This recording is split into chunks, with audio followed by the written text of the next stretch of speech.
Alors, bienvenue dans votre monde. Donc sur cette méthode que je vous propose dans cette formation, on va utiliser la métaphore de la classe, la salle de classe, ok.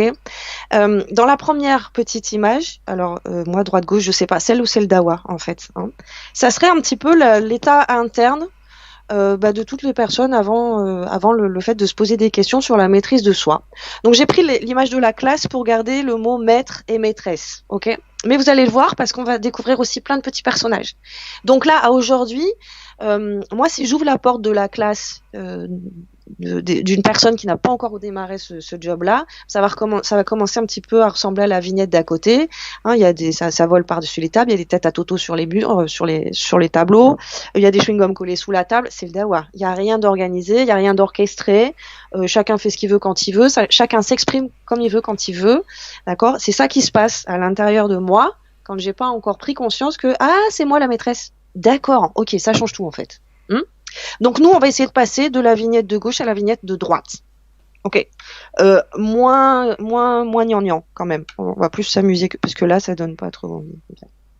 Ok, donc on va rester sur ce vocabulaire-là et puis au fil de cette formation, je vais vous présenter des petits personnages. Alors vous connaissez sans doute déjà l'enfant intérieur. Hein. Certains ça commence à rentrer dans la tête. Ça. Hein.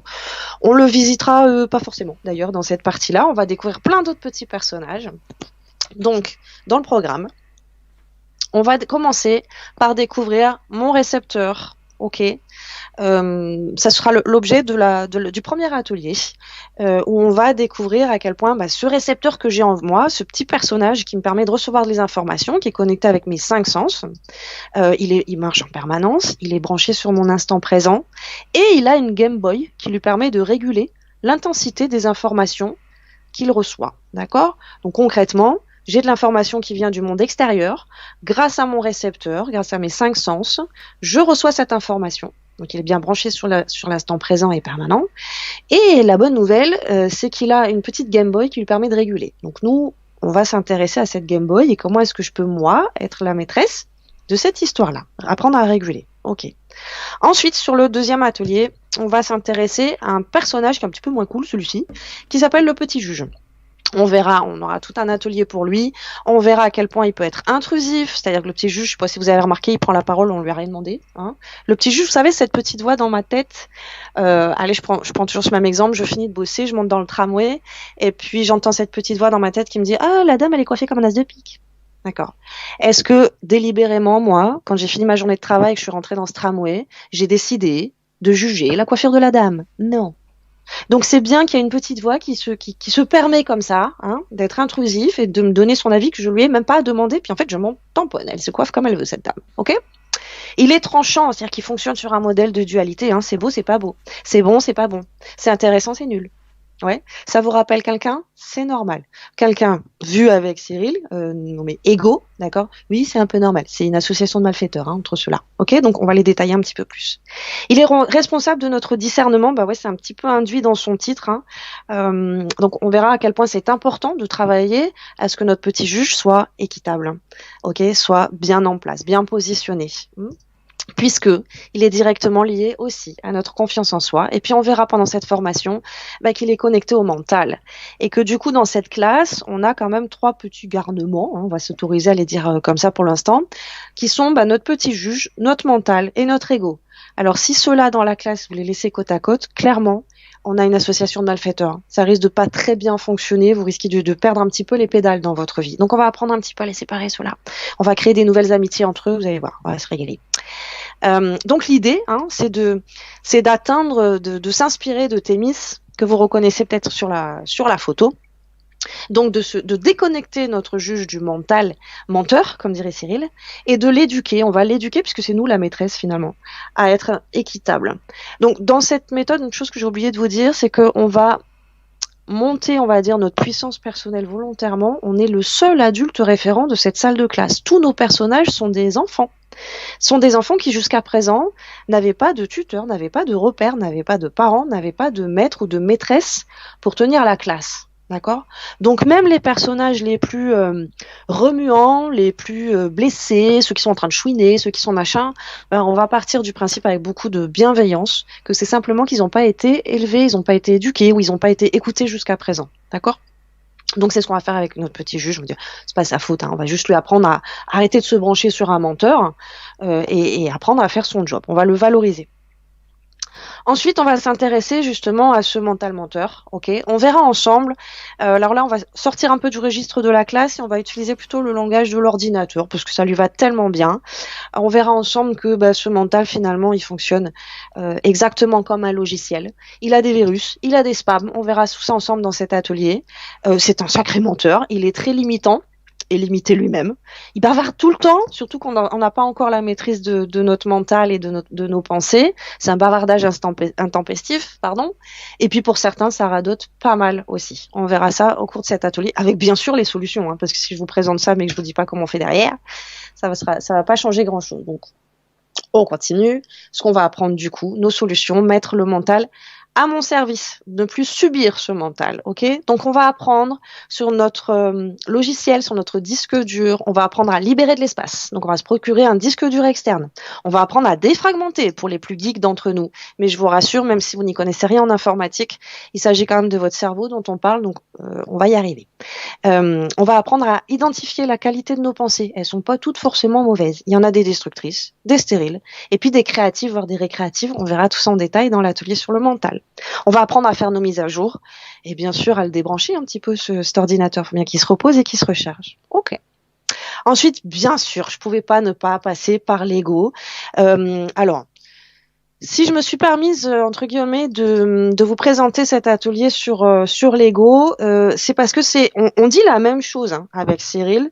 Il faut savoir que moi, ce que j'ai appris de l'ego, c'est Cyril qui me l'a appris. Hein, on va pas se mentir.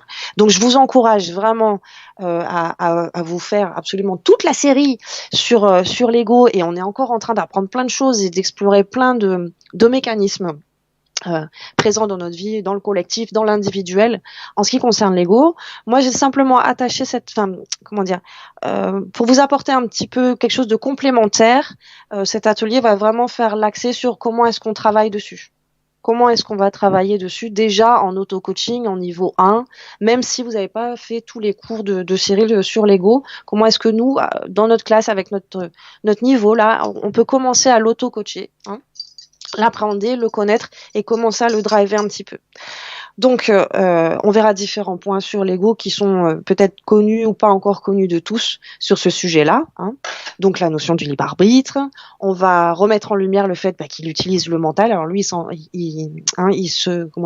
un accro à l'ordi, hein, l'ego. C'est un accro à notre mental. Hein. Il l'utilise en permanence. Il se nourrit des émotions. Ça nous permettra d'aller visiter un concept que vous avez peut-être dont vous avez peut-être déjà entendu parler, qui s'appelle le triangle de Karpman, qui nous met en lumière des jeux psychologiques inconscients, encore lui, voilà, dans les interactions relationnelles. Donc, entre le sauveur, le persécuteur et la victime, on fera un atelier que sur ce concept-là, qui est déjà très important, très intéressant en tout cas, très enrichissant à appréhender, à connaître, pour ne plus être dans ces travers-là. Et de toute façon, que ce soit le sauveur, le persécuteur ou la victime, je vous le donne dans 1000, c'est l'ego, hein, et personne d'autre dans l'histoire. On verra qui fonctionne sur cette dualité-là, pardon. Soit dans l'opposition, dans le conflit, soit dans la reconnaissance, la gratitude, approbation, valorisation. On va découvrir un petit chat qui se balade dans la classe parmi les élèves. L'ego, on va en faire un petit chat. Donc le voilà, le Simon's Cat. Feed me, donne-moi à manger. On va apprendre, nous, à nourrir notre ego pour qu'il fiche la paix aux gens, en fait, tout simplement. Je ne vais pas vous le dire plus simplement que ça. On fera la différence dans cet atelier entre l'identité, la personnalité, les caractéristiques. Voilà, en termes de sémantique, c'est important aussi. On fera la différence, bien sûr, entre nos envies et nos besoins. Et évidemment qu'on va parler d'amour de soi quand on va parler de notre ego. Ok. On ira ensuite s'intéresser sur les prochains ateliers sur la maîtrise de nos émotions. On verra qu'elles sont effectivement notre boussole interne, qu'elles traduisent notre état vibratoire et qu'elles communiquent par message. Voilà, je vous laisse un petit peu dans le suspense, mais on est vraiment que sur une présentation aujourd'hui.